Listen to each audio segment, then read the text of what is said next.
Chairs.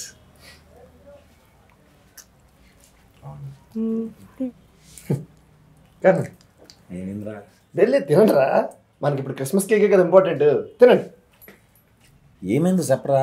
తీయగా ఉంటుందిరా, Christmas కేకే కదా ఇంపార్టెంట్. కానివ్వండి. ఏంటి ప్రసాద్ చెప్పు. రే మన అంబాజీపేట ఒకటి ఉందని జనాలకు తెలిసి 3 నెలలు అవుతుందిరా. ఈ లోపు 3 పండగలు వచ్చి వెళ్ళిపోయి ఇంకా మనకు జనాలకి ఎప్పుడురా తెలిసేది? వచ్చే నెల వస్తున్నావు చెప్పాం కదరా. ఈ మొక్కను 3 నెలల నుంచి చెప్తున్నాం. ఈసారి ఏదో ఒకటి తేల్చేయాలరా.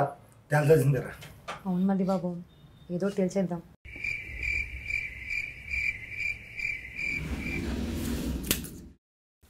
రే 1వ తారీఖున వద్దాం, మనతో కొత్త సంవత్సరం మొదలవుతుంది. ఈ హెచ్లో వద్దనేది మరి పబ్లిసిటీ ఎవడు చేస్తాడు?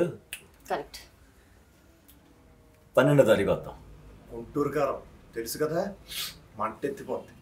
మా సూపర్ స్టార్ సినిమా, నేనే ఫస్ట్ డే వెళ్ళాలి. 13వ తారీఖు వద్దాం. ఈగలు ఉంది. దాని మీద ఎత్తే ఏగలు తొలగాల్సిందే. అవును, వెంకటేష్ గారి ఫిల్మ్ కూడా ఉంది. మా ఫ్యామిలీ అంతా అక్కడికి వెళ్తారు కదా. 14వ తారీఖు ఎత్తే ఉంటది నా సామి రంగా. ఆ సామి రంగే నాగార్జున గారు వస్తున్నారు. ఎంత కాదు మళ్ళీ బాబు, హాయిగా సెలవులు రావచ్చు కదా. ఎలాగో నీకు ఈ సంవత్సరం కలిసి వచ్చింది. ఈ సంవత్సరం కలిసి వచ్చింది, నెక్స్ట్ ఇయర్ ఏమైనా కొత్తగా చేద్దాం కదా.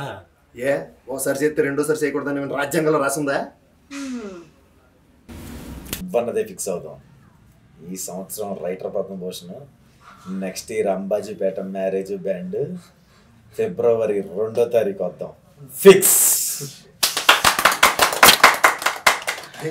1వ తారీఖు జీతాలు కూడా పడతారా? అందుకేగా ప్లాన్ చేసింది. 1వ తారీఖు జీతం పడుద్ది, 2వ తారీఖు మన బొమ్మ పడుద్ది. ఫిబ్రవరి 2 ఫిక్స్. ఈ లోపల డబ్బులు ఎత్తే తప్ప డబ్బులు కొట్టాలి. ఇప్పుడు కొట్టాలి. క్లాస్.